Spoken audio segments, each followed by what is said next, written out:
بسم اللہ الرحمن الرحیم الحمد للہ رب العالمین والعاقبۃ للمتقین والصلاة والسلام علی خیر خلقہ محمد وعلی آلہ واصحابہ اجمعین اما بعد۔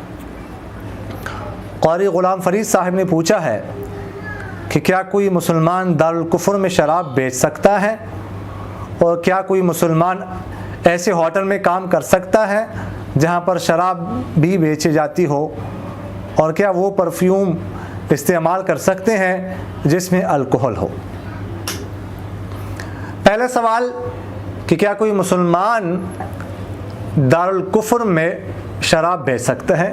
دیکھیے گا، یہ بات ذہن میں رکھیے گا کہ مسلمانوں کا ملک ہو یا کافروں کا ملک ہو، مسلمان شراب نہیں بیچ سکتا، چاہے دارالاسلام ہو اور چاہے دارالکفر ہو۔ مسلمان کے لیے شراب بیچنا، شراب کی خرید و فروخت کرنا یہ جائز نہیں ہے۔ دوسرا مسئلہ یہ ہے کہ ایسے ہوٹل میں کام کرنا کہ جس میں شراب بھی بیچی جا سکتی ہو، شراب بھی بیچی جاتی ہو، شراب بھی موجود ہو، تو دیکھیے کہ اگر ایسا ہوٹل ہو، ایسے ہوٹل کی اکثر آمدنی حلال ہو اور یہ شخص براہ راست شراب کا کام نہ کرتا ہو، یعنی لوگوں کے سامنے شراب پیش نہ کرتا ہو، یا شراب ایک جگہ سے اٹھا کر دوسری جگہ پر نہ رکھتا ہو، تو پھر ایسے ہوٹل میں کام کرنا یہ جائز ہے۔ البتہ شراب خود پیش کرنا یا شراب اٹھا کر ایک جگہ سے اٹھا کر دوسری جگہ پر رکھنا یا شراب وغیرہ کی ڈیلیوری کرنا یہ جائز نہیں ہے۔ پہلی صورت میں جو میں نے آپ سے عرض کیا کہ جائز ہے، وہ بھی جائز تو ہے، لیکن بہتر یہ ہے ایسے شخص کے لیے کہ کوئی اور ملازمت تلاش کر لے جہاں پر ایسے ہوٹل میں جہاں پر شراب وغیرہ نہ ہو، بہتر اس کے لیے ہے۔ تیسرا سوال ان کا یہ تھا کہ ایسا پرفیوم استعمال کرنے سے میں الکحل ہو، جائز ہے کہ نہیں؟ دیکھیے گا، جو الکحل شریعت میں حرام ہے وہ اس الکحل کو کہا، وہ اصل میں وہ الکحل ہے کہ جو کھجور یا کشمش سے بنی ہو، جو کھجور اور کشمش سے بنی ہو وہ اس کو خمر کہا جاتا ہے، اصلاً شریعت میں وہ حرام ہے۔ آج کل بہت ساری چیزوں کو الکحل کہا جاتا ہے، مثلاً الکحل جو ہے آلو سے، شہد سے، گنے سے، اور اس طرح پھولوں سے وغیرہ بہت ساری چیزوں سے الکحل بنتی ہے اور اس کو الکحل کہہ دیتے ہیں۔ اور پرفیوم میں جو الکحل ہوتی ہے وہ عام طور پر جو ہے وہ کھجور یا کشمش سے نہیں بنی ہوتی، اس لیے ایسا پرفیوم استعمال کرنا یہ جائز ہے، اس میں کوئی حرج نہیں ہے۔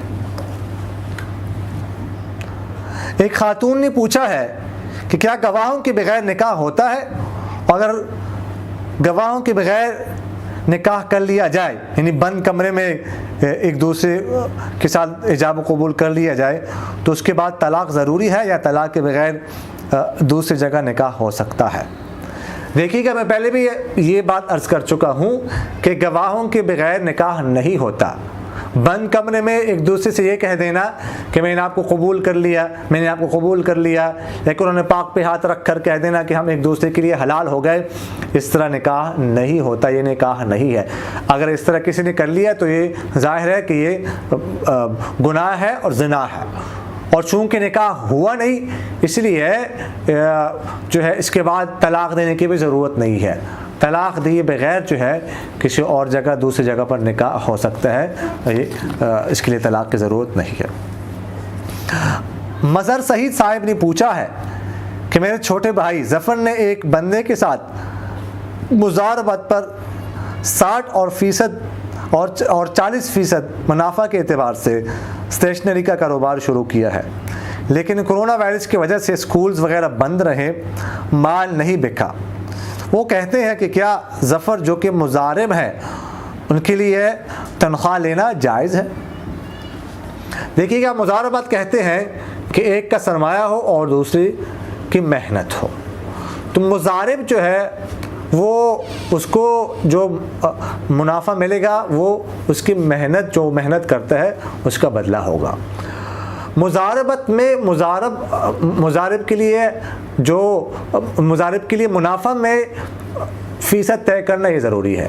شروع میں آپ جیسے یہاں پر کیا ہے 60 اور 40 50 ہو، 60 40 ہو، 70 30 ہو، جو بھی طے کیا جائے یہ جائز ہے. لیکن یہ بات ذہن میں رکھیے گا کہ مضارب تنخواہ نہیں لے سکتا کہ منافع میں الگ سے وہ فیصد ہو اور تنخواہ الگ سے مقرر کی جائے، یہ جائز نہیں ہے. خلاصہ یہ کہ مضارب کے لیے تنخواہ لینا یہ جائز نہیں ہے. قطر سے محمد بھائی نے پوچھا ہے کہ ہاں خلیج ممالک میں بعض اوقات یہ آفر لگتی ہے کہ مثلا اگر کسی نے 50 ریال کی خریداری کی تو اس کا نام قرآن اندازی میں ڈالا جائے گا. اگر اس کا نام نکل آیا تو اس کو گاڑی انعام میں دی جائے گی. اس کا کیا حکم ہے؟ دیکھیے گا،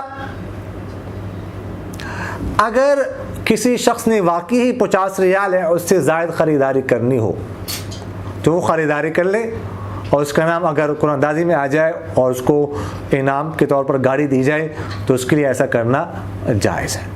لیکن اگر کوئی شخص ایسا ہو کہ اس کو 50 ریال خریداری کی ضرورت نہیں ہے لیکن اس لیے کرتا ہے کہ میرا نام جو ہے وہ قرآن اندازی میں ڈالا جائے گا اور اگر میرا نام نکل آئے تو مجھے گاڑی دی جائے گی، تو یہ جائز نہیں ہے. یہ قمار ہے، یہ جوا ہے. ٹھیک ہے، تو اگر اس طرح کسی نے کیا تو اس کے لیے ایسا کرنا یہ جائز نہیں ہے اور اس سے بچنا ضروری ہے.